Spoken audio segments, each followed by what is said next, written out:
Welcome to the Windows Computer and Technology channel, and now we have confirmation officially. Microsoft, a couple of weeks ago, we had a news item about services at Microsoft that were not working, and they were saying they were trying to fix the issue, but they were not issuing any information.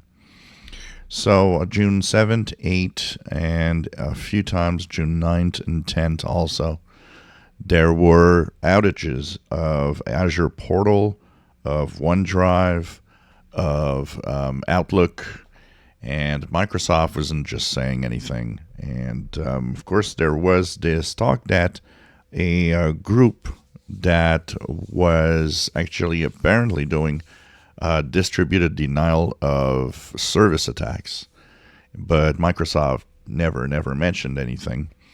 Well, now we learned that Microsoft has identified that a spike in network traffic impacted the ability to manage traffic on the sites, and that the cause for this was a distributed denial of service attack, and that the spike in network traffic caused Azure outages. And of course, all the different servers that have the access to all of these services was definitely down.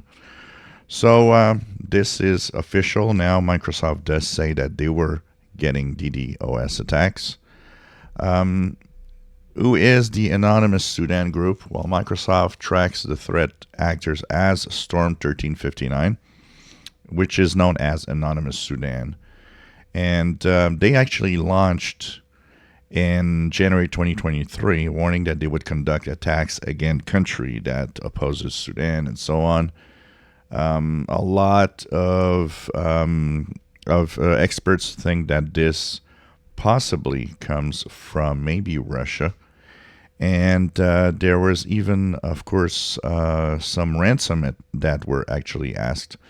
Microsoft shares that they were demanding $1 million to stop the attacks, of course, which they didn't get, as Microsoft did not pay for that.